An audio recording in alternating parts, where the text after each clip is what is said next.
بسم اللہ الرحمن الرحیم ونعم المولا ونعم النصیر رب اشرح لی صدری ویسر لی امری واحلل عقدۃ من لسانی یفقہوا قولی اللہم صلی علی سیدنا محمد وعلی آل سیدنا محمد وعلی صحابہ وعلی ازواجہ اجمعین وبارک وسلم وصلی علیہ۔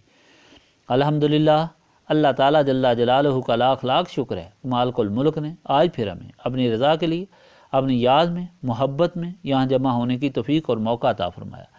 لاکھوں اور کروڑوں درود اور سلام سرور انبیاء حبیب خدا حضرت محمد مصطفیٰ صلی اللہ علیہ وآلہ وسلم پر، جن کے طفیل یہ کرم ہوا۔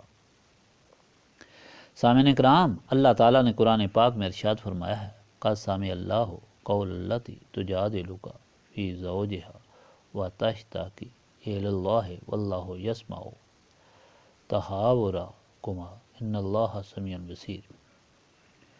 تحقیق سن لی اللہ تعالیٰ نے بات اس عورت کو جو جھگڑتی ہے تو اسے اپنے خامند پر اور شکایت کرتی ہے اللہ تعالیٰ کے آگے، اور اللہ تعالیٰ سنتا ہے سوال جواب تو دونوں کا، بے شک اللہ تعالیٰ سنتا ہے دیکھتا ہے۔ ان آیات کا نزول حضرت خولہ بنت ثعلبہ کے حق میں ہوا، اور یہ عورت اوس بن صامت انصاری اور خولہ بنت ثعلبہ بی بی تھی، اور ان کی عمر بہت لمبی تھی۔ حضرت عمر کے زمانہ خلافت میں ایک روز وہ لوگوں کے ساتھ جا رہے تھے کہ راہ میں یہی عورت ملی، اور اس نے حضرت عمر کو دیر تک ٹھہرائے رکھا، اور حضرت دیر تک اس کی باتوں کو کان لگا کر سنتے رہے۔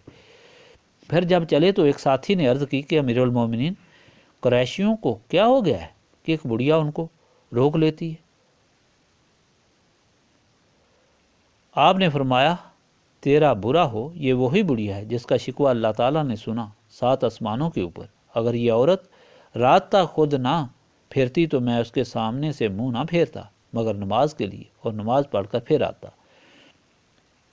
ام المومنین حضرت عائشہ رضی اللہ تعالیٰ عنہ سے روایت ہے کہ میں ایک کونے میں بیٹھی تھی، اور یہ عورت نبی پاک صلی اللہ علیہ وآلہ وسلم سے باتیں کر رہی تھی اور اپنے خامند کی شکایت کر رہی تھی۔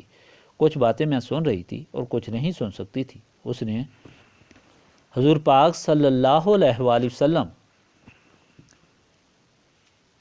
سے شکایت کی کہ اس کے خاوند نے اس کے ساتھ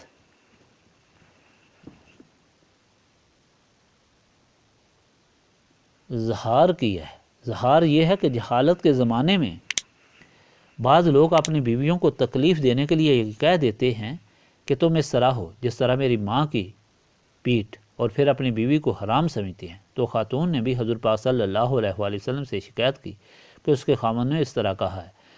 حضور پاک صلی اللہ علیہ وآلہ وسلم نے فرمایا کہ میرے خیال میں تم حرام ہو گئی ہو، اور اس نے پھر التجا کی کہ میرے چھوٹے چھوٹے بچے ہیں، میں غریب ہوں، میں کس طرح زندگی گزاروں گی، اور اگر بچوں کو اس کے حوالے کر دوں تو وہ خراب ہو جائیں گے۔ اور پھر اس طرح عرض کرتی رہی کہ حضور پاک صلی اللہ علیہ وآلہ وسلم پر وحی نازل ہوئی جس میں حکم فرمایا کہ اللہ تعالیٰ نے آپ دونوں کی باتیں سن لی ہیں، آپ کے سامنے جو التجا کر رہی تھی وہ سن لی گئی، اور یہ اظہار کا خیال غلط ہے، جہالت کا ہے۔ ماں وہی ہے جو ماں ہوگی، اور کوئی بیوی ایسی بیوقوفی کی اور بات سے حرام نہیں ہوتی، اور اس طرح طلاق نہیں ہوتی۔ یہاں یہ ارشاد ربانی اور حدیث پاک سنانے کا مطلب یہ ہے کہ پہلی بات تو یہ ہے کہ مالک اپنی مخلوق پر ہر لحظہ نظر رکھے ہوئے ہے، ہر ایک کی حال سے واقف ہے، ہر ایک کی فریاد سن رہا ہے۔ اب انسان پر فرض اور ضروری ہے وہ کس طرح عرض پیش کرتا ہے، اس میں خلوص اور عاجزی ہے، حکم کی پابندی ہے، تقویٰ ہے، اور اگر ہے تو ہر صورت وہ التجا قبول ہوگی۔ دوسری یہ بات سمجھنے والی ہے کہ جو انسان بھی اللہ تعالیٰ اور رسول پاک صلی اللہ علیہ وآلہ وسلم کی غلامی میں ہے وہ واجب الاحترام ہوتا ہے، یہاں تک کہ اس بڑھیا کی اللہ تعالیٰ کی بارگاہ میں قبولیت ہے جو ارشاد ربانی سے ظاہر ہوتا ہے۔ حضرت عمر کے لیے بھی قابل عزت اور احترام ہوگی جو امیر المومنین تھے۔ حاضرین مجلس، وہ لوگ جو محض اللہ تعالیٰ کی رضا کے لیے اپنے سارے کاموں کو چھوڑ کر، اپنی مصروفیت کو چھوڑ کر، ہر تکلیف اور آرام کی پرواہ کیے بغیر اللہ تعالیٰ کی یاد کے لیے آتے ہیں اور اپنے دکھوں اور ضرورتوں کا اظہار اللہ تعالیٰ کے سامنے کرتے ہیں، کیسے ممکن ہے کہ مالک نہ سنے؟ کیسے ممکن ہے کہ مالک نہ مانے؟ وہ تو سخیوں کا بادشاہ ہے، اس کی بارگاہ میں جو ہاتھ پھیلاتا ہے کبھی اس کے ہاتھ خالی نہیں جاتے۔ ضرورت صرف اس بات کی ہے کہ یقین کامل، خلوص اور عجز ہو، اور اس محفل کی اہمیت ہو، اس کی یاد کی اہمیت ہو، اور سب اس بات سے ظاہر ہوتا ہے کہ انسان جتنا شوق، ذوق اور عزم سے ہر چیز کو چھوڑ کر اس میں شمولیت اختیار کرتا ہے، اس کی دعا اور حاضری قبول ہوتی ہے۔